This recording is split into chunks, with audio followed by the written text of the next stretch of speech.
Amiga, teu irmão tem namorada? Não. Sorte sua, o meu tem.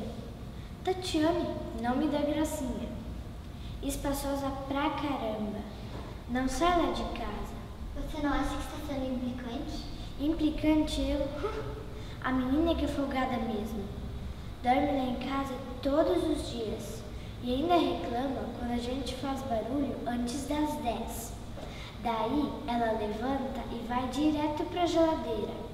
E sempre pega o meu iogurte como é pra tomar. Só que o Dani, você sabe, é o tchutchuco da mamãe, né? Deixa, filha, vai acabar aborrecendo seu irmão. E eu, não me aborreço? E ainda toma tudo na minha frente e diz: ai, adoro iogurte com mel de manhã. Você não gosta? Gosto, né? Só que nunca encontro. Mas calma, já tô bolando meu plano infalível. Tati, nossa, como você tá engordando. Acabo com ela.